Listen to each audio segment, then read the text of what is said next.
Hello, and welcome to another episode of explaining project management concepts that sound complicated, but are really quite simple and practical. This time we're talking about PERT. That's short for Program Evaluation Review Technique. Sort of a mouthful, so I'm glad we get to call it PERT instead.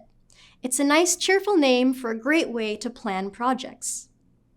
PERT was created in the 1950s by the US Navy to guide the Polaris nuclear submarine project. So, if it can help with that level of importance and indelicacy, I think it can handle your project too. PERT is a project management planning tool that's used to calculate the amount of time it will take to realistically finish a project. It does this by helping a project manager estimate the amount of time each task will take to complete.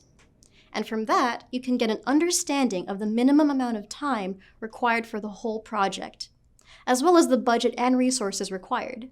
To use PERT in project management, you want to start by identifying all of the project's activities. Define the phases, milestones, and tasks needed to complete the project.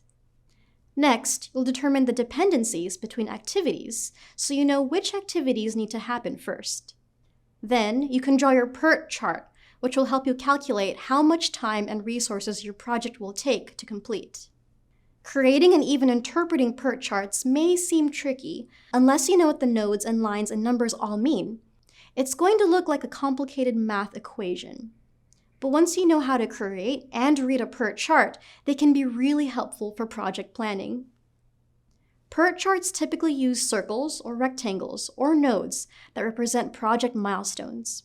Once you've noted your project milestones, you can connect them with arrows, called vectors, which represent the tasks needed to accomplish those milestones.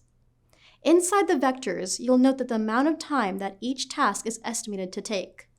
Those arrows indicate dependent tasks, so if an arrow is drawn from task 1 to task 2, that means task 1 has to be completed before task 2 can begin.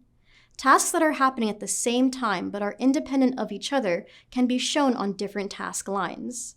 What sets PERT apart from other project planning techniques is that you're actually going to make 3 different estimates. You're going to estimate the shortest possible amount of time each task will take, which is referred to as optimistic time. Then you're going to estimate the longest amount of time tasks might take if things really go off the rails, referred to as pessimistic time.